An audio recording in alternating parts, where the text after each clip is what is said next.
I need to share an experience from last year, an event that continues to disturb my sleep.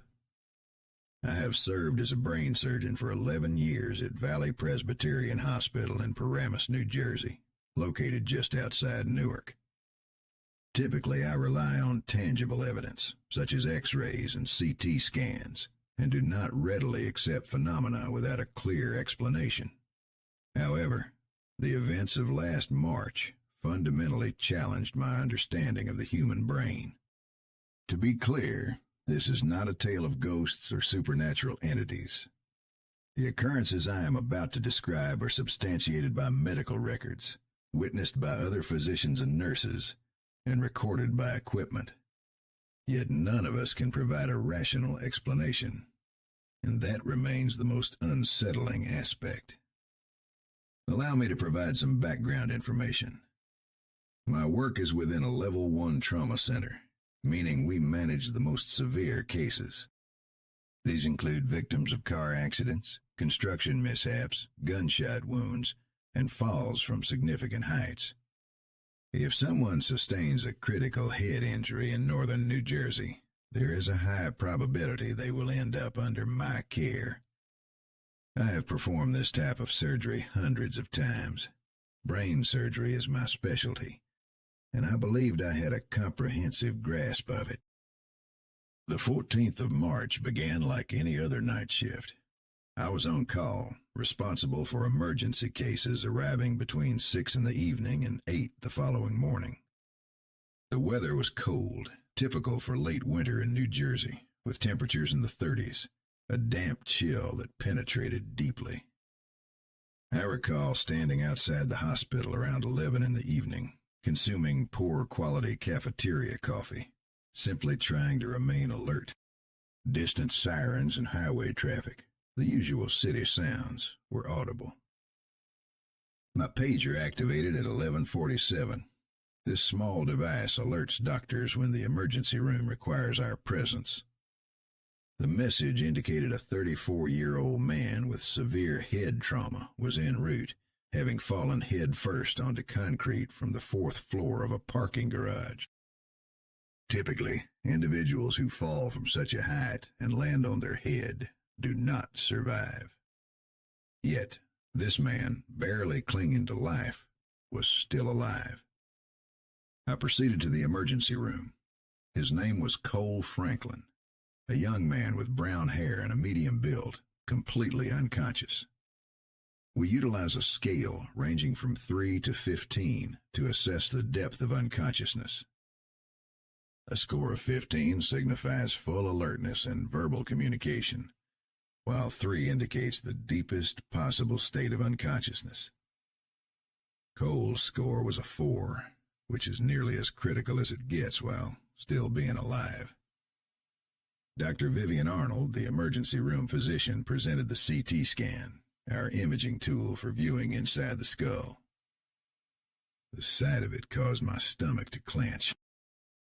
He had bleeding on both sides of his brain, and his skull was fractured in multiple locations. The intracranial pressure was so elevated that his brain was being displaced to one side. Without immediate surgical intervention, he would succumb within hours. By 12:30 in the morning, Cole Franklin was on the operating table. My surgical team comprised myself, Dr. Paige Sutton, a junior physician training in neurosurgery, 2 surgical nurses, and an anesthesiologist. The anesthesiologist, Wesley Chandler, who had 20 years of experience, was responsible for maintaining the patient's unconscious state during the procedure. It was a competent and reliable team. Brain surgery demands meticulous precision. We removed a section of his skull, approximately the size of a palm, to access the underlying hemorrhage. Upon opening the protective membrane surrounding the brain, dark, thick blood, which had been compressing his brain, flowed out. I meticulously removed all of it, piece by piece, using suction and specialized instruments. The procedure lasted for hours, requiring us to operate on both sides of his head. By 3:15 in the morning, the surgery was complete. We had evacuated all discernible blood. His brain appeared bruised and swollen, a normal consequence of such an injury. Crucially, we intentionally left the skull pieces out. This practice is standard when the brain is significantly swollen, allowing its space to expand without being crushed against bone. These bone fragments are preserved by freezing. Several weeks later, once the swelling subsides, they are reinserted during a second surgical procedure. Additionally, we implanted a small device inside his skull, known as an intracranial pressure monitor, or ICP monitor. This functions as a miniature pressure gauge, indicating the pressure accumulating within the skull. Normal pressure is below 15, with anything exceeding 20 being a cause for concern. Cole's post-surgical pressure was 22, which, while not ideal, was manageable with medication. We transferred him to the intensive care unit at 4:30 in the morning. The ICU is designated for our most critically ill patients, those requiring continuous monitoring. I meticulously documented all instructions for the nurses, provided a comprehensive report on the surgery, and instructed them to contact me immediately if any changes occurred. Afterward, I returned to my office to rest. I have an old leather couch there, and I lay down, but true sleep eluded me. After such a demanding surgery, one's mind continues to race. Questions like, did I overlook anything? Or, is there more bleeding I failed to detect? Plague every surgeon. I must have drifted off as my pager roused me at 6:02 in the morning. It was the ICU nurse. "Dr. Davidson, you need to see Mr. Franklin right away. Something is wrong with him." I practically sprinted to the ICU. The nurse who had called me was Melody Higgins, an ICU nurse with 15 years of experience, not prone to unwarranted panic.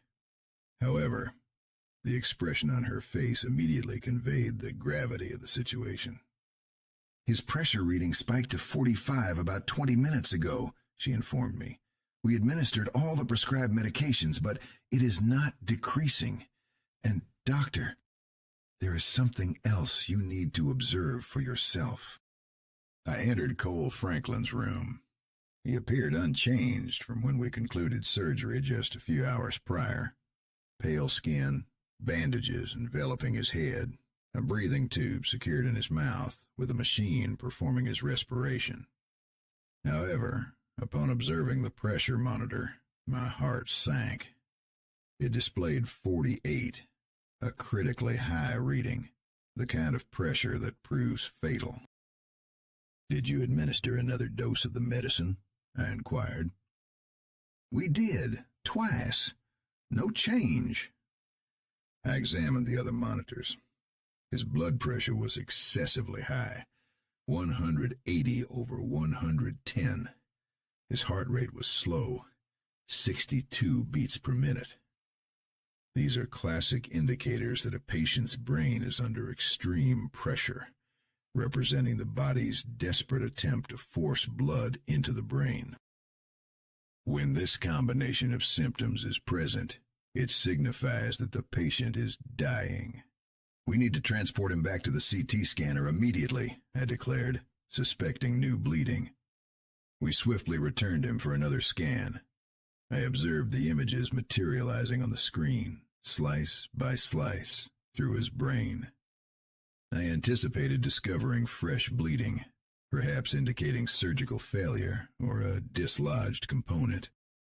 However, what I saw defied all logic. There was no new bleeding, none whatsoever. The brain appeared swollen, certainly, but no more than I had expected.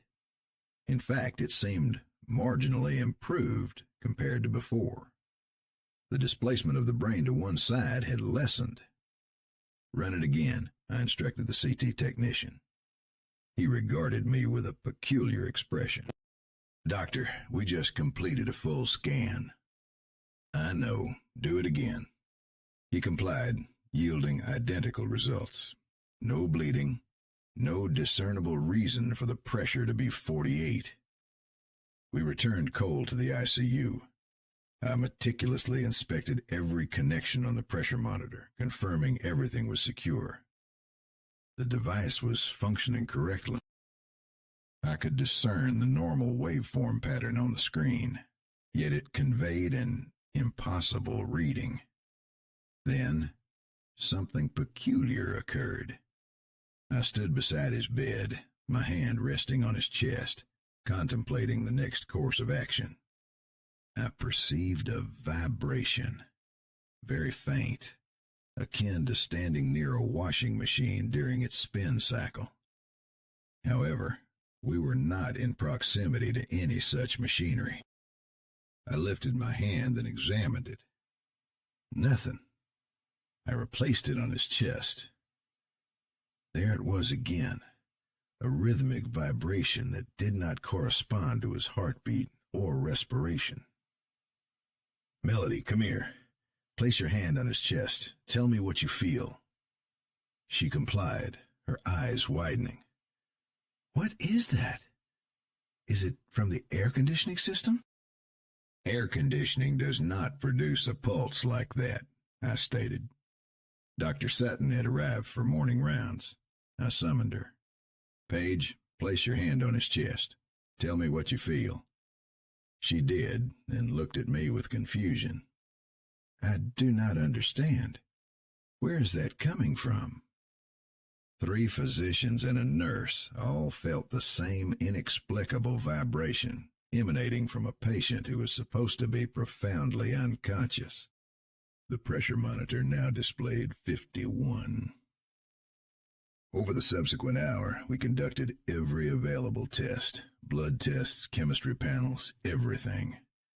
The results were normal, or as normal as one would expect for a patient who had just undergone brain surgery. Nothing explained the skyrocketing brain pressure. Then we did something I had never done before. We completely replaced the pressure monitor with a brand new device, fresh from its sterile packaging. A nurse from a different floor brought it up. We disconnected the old one and connected the new one. The reading was 54.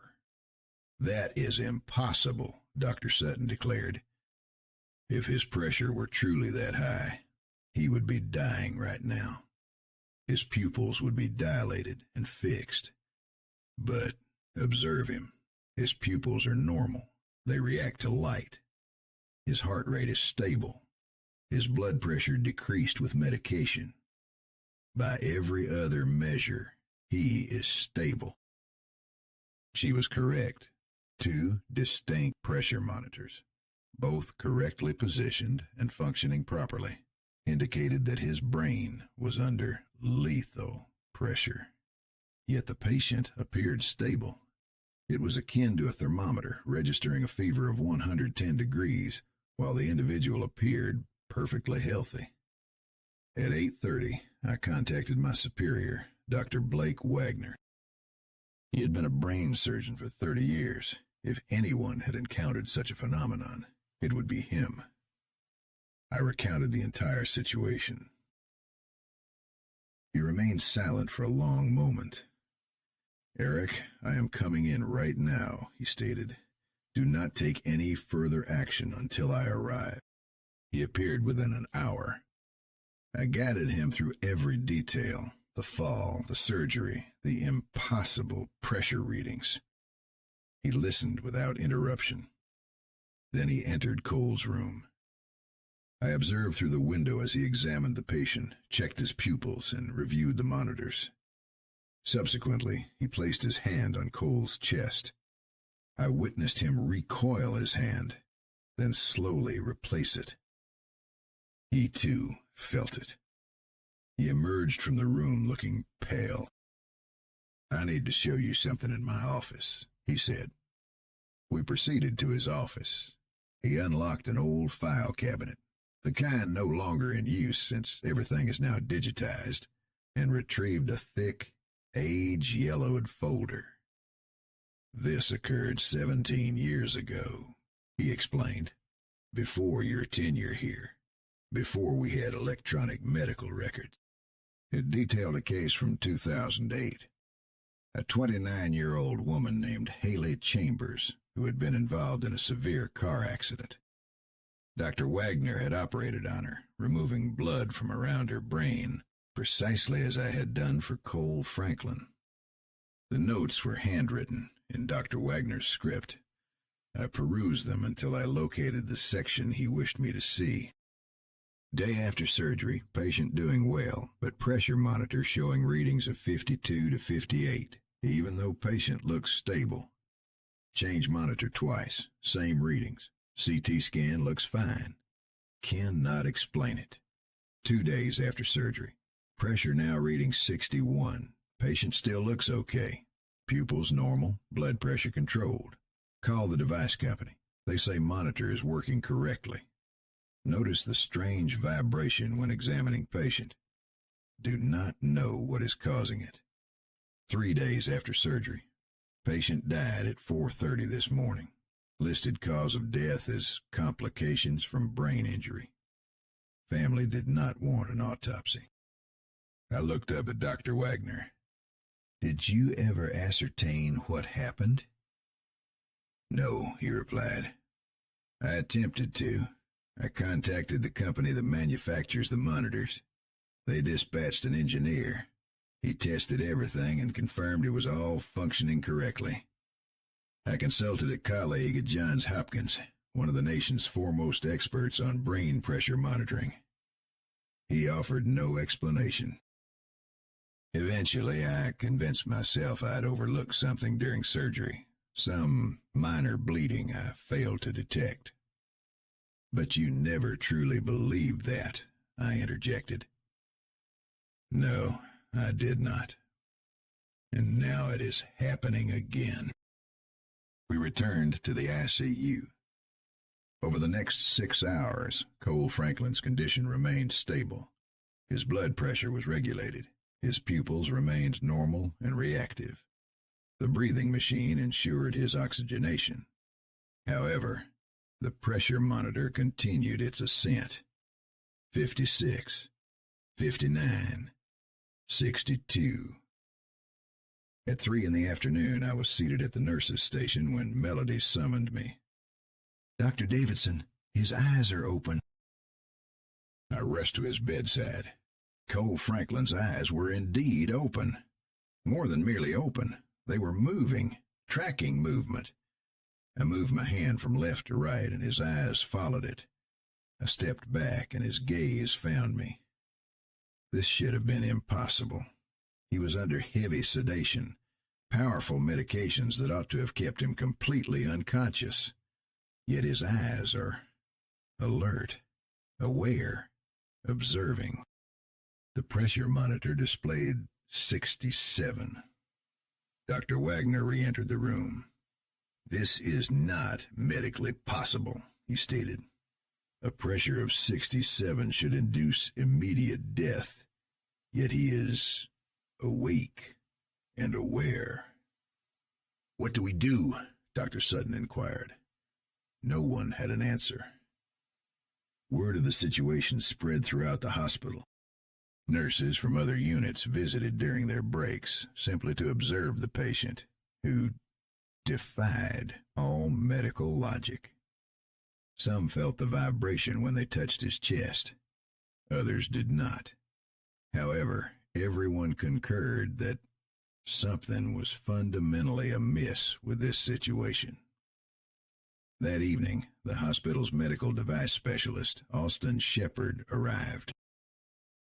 He brought 3 distinct pressure monitoring systems, including one employing entirely different technology from what we had been using. We installed it at 7 in the evening. The reading was 71. The device is functioning correctly, Austin affirmed, appearing visibly shaken. I have tested it myself. The readings are accurate. But they cannot be, I countered. Look at him. We both gazed through the window at Cole Franklin.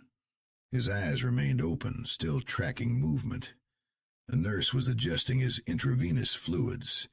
His blood pressure was 128/72, and his heart rate was 74. By every measure except the pressure monitor, he was doing relatively well for someone who had fallen 4 stories onto concrete.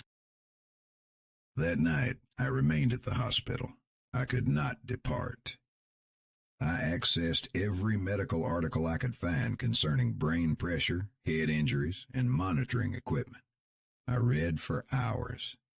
I discovered case reports of monitoring errors, calibration issues, and rare technical glitches, but nothing resembling this. Around midnight, I returned to check on Cole. The night nurse, a younger man named Jordan Pierce, was at the computer documenting his assessments. "How's he doing?" "Vitals are stable," Jordan replied. "But, Dr. Davidson, I need to tell you something. About an hour ago, I was in here turning him to prevent bed sores, and I heard something." "What do you mean?" "A sound like humming.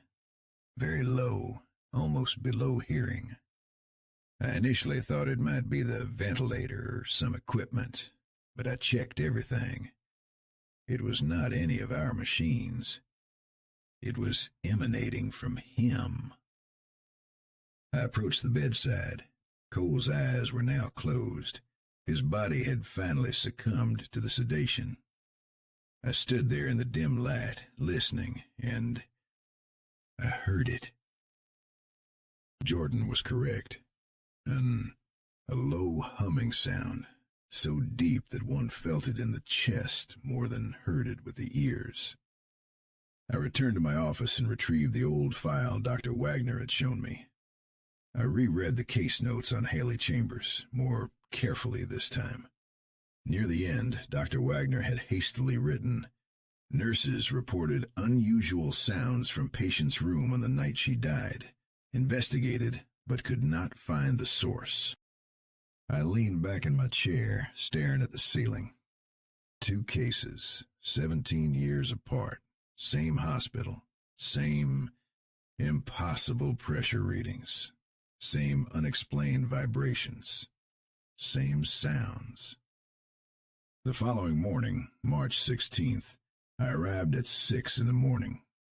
Cole Franklin had died at 4:17 in the morning. The night nurse informed me that his vital signs had been stable, and then, abruptly, they were not. His blood pressure plummeted. His heart became irregular. His heart stopped. They initiated a code blue, performed CPR for 30 minutes, but could not revive him. The pressure monitor at the time of his death had registered 93. I requested an autopsy. The family initially declined, but I spoke with them personally. I explained that their son's case was highly unusual, and that we might gain knowledge that could benefit other patients in the future. They consented. The autopsy was conducted 3 days later by Dr. Evelyn Barker, a pathologist with whom I had collaborated many times over the years. She opened Cole's skull and exposed his brain. We all anticipated observing massive swelling, obvious trauma that would account for those pressure readings. However, the brain appeared relatively normal for someone who had endured the surgery and trauma Cole had experienced. There was swelling, certainly, evidence of the injuries we had addressed, but nothing catastrophic. Nothing that would explain a pressure reading of 93. "I do not understand," Dr. Barker stated. "Based on your pressure readings, I expected to see severe swelling, perhaps the brain herniating down through the base of the skull. But this does not align with that at all." We spent 2 hours examining every part of Cole's brain under the microscope. The outer layers, the inner white matter, the deep structures, the brain stem. Everything was photographed and documented. There was nothing that could explain what we had measured. I met with Dr. Wagner in his office afterward.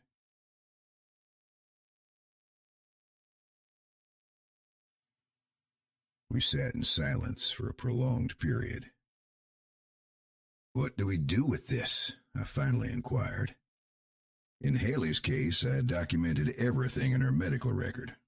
I reported it to the hospital administration, and then I moved on because there was nothing else I could do.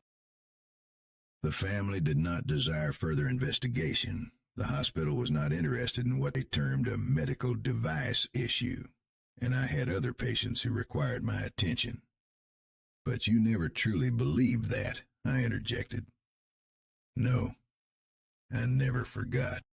Over the subsequent weeks, I endeavored to locate other similar cases. I searched medical journals. I contacted colleagues at other hospitals. I reached out to the companies that manufacture pressure monitors. I found a few instances of monitoring problems, but nothing akin to what we had experienced. Most were simple equipment malfunctions with straightforward explanations.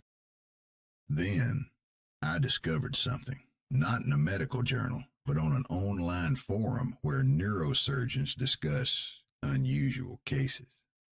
Someone had posted about a case from Oregon in 2015.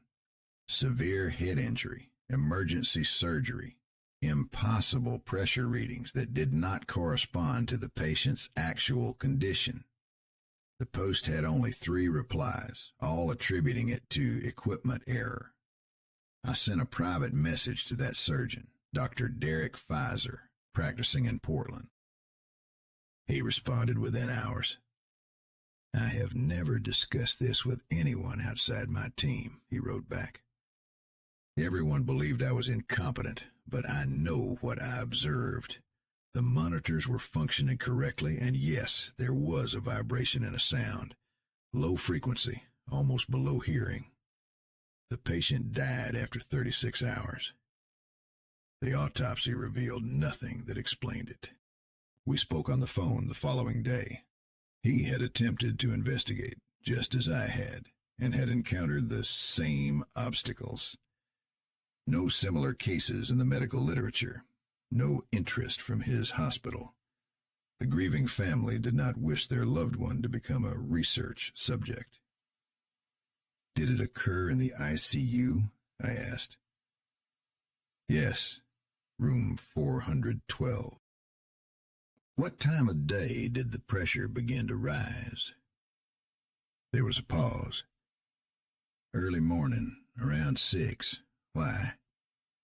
"Both of our cases exhibited pressure elevation commencing around 6 in the morning." Another pause. "That is probably just a coincidence. That is when nurses conduct their morning assessments. More activity in the unit." "Probably," I conceded, but I remained unconvinced. I began meticulously reviewing old medical records, adhering to privacy regulations, but seeking any deaths in our ICU that appeared unusual. Over 3 weeks, I identified 4 additional cases. Not all were brain surgery patients. One involved a stroke, another a brain tumor patient. However, they all shared certain characteristics. Unexplained deterioration despite normal imaging, death in the early morning hours, and nursing notes mentioning unusual sounds or vibrations. None of the physicians who treated these patients had connected them. Why would they? The incident spanned over 15 years, involving different doctors, different shifts, and different types of illnesses. The sole commonality was the location. Valley Presbyterian Hospital, Neuro ICU. I presented this to Dr. Wagner. We spread the medical records across his desk like detectives. "This is beginning to sound less like medicine and more like something else," he remarked. "I am not suggesting anything supernatural," I quickly asserted. "There must be a logical explanation. Perhaps it is environmental, electromagnetic interference from hospital equipment, vibrations from the building, something that affects both the patients and the monitors." "Then why does it not affect all patients?" I had no answer. The hospital administration showed no interest when I requested a meeting.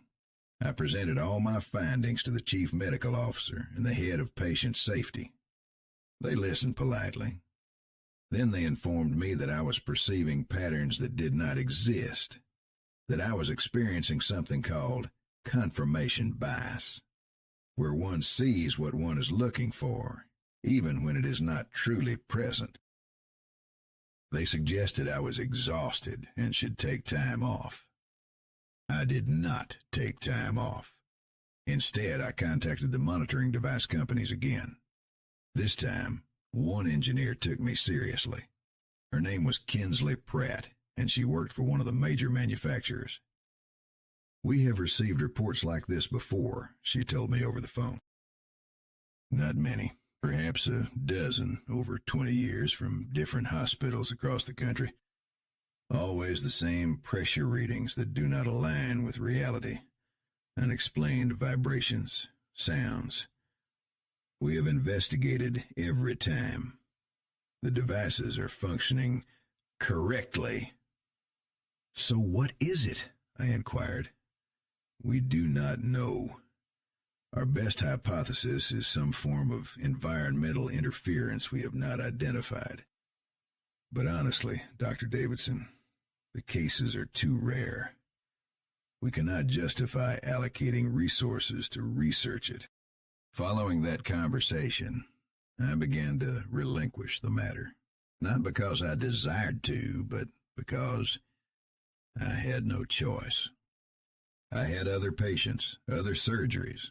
Life in a busy hospital does not halt because one is preoccupied with an unsolvable mystery. However, I cannot entirely forget. Each time I admit a brain surgery patient to the ICU, I observe the monitors with heightened vigilance. I listen for sounds that should not be present. I pay attention to details I once disregarded. 8 months have passed. I still work at Valley Presbyterian. I still perform brain surgery. I still take night calls. However, I requested that my post-operative patients be placed in different ICU rooms when feasible, avoiding the rooms where these events occurred. Administration approved the request without inquiring why. I believe they were simply relieved that I had ceased raising the issue. Last month, I received an email from Dr. Pfizer in Oregon. Another case, identical presentation, same impossible readings, same outcome. However, this time, his hospital had installed environmental monitoring equipment in the ICU for an unrelated study. The sensors recorded unusual, low-frequency vibrations that spiked precisely when the pressure readings became impossible. These were vibrations one could feel, but barely hear. "But here is the strange part," Dr. Pfizer wrote. "The vibrations were not emanating from any hospital equipment or the building. They were localized to within 6 feet of the patient's bed, and they commenced exactly 6 hours after surgery concluded." I have not yet responded to that email. I do not know what to say. I do not believe in ghosts. I do not believe in supernatural explanations. However, I also recognize that medicine still harbors mysteries we cannot explain. The human brain, despite all our advancements, remains largely uncharted territory. We can observe its structure. We can measure its electrical activity, but we cannot explain consciousness. We barely comprehend what makes us human. Perhaps what I witnessed is a component of that vast unknown. Perhaps in 50 years, someone will decipher it, and it will possess a perfectly logical explanation. Perhaps it involves how injured brain tissue interacts with monitoring equipment under specific, as yet unidentified conditions. Or perhaps some things are not meant to be understood. I continue to practice neurosurgery. I continue to operate on people's brains. I still save lives when I can and lose patients when I cannot. However, something within me shifted after Cole Franklin. I now carry a burden, an awareness that was previously absent. Every time I place a pressure monitor, I question whether it is truly measuring what I believe it is measuring. Every time a patient's condition does not align with the numbers, I wonder if I am witnessing the genesis of something impossible. And sometimes, during quiet nights when I am on call, I walk past those ICU rooms, the ones where it happened, and I listen. I have not heard anything yet, but that does not signify nothing is there.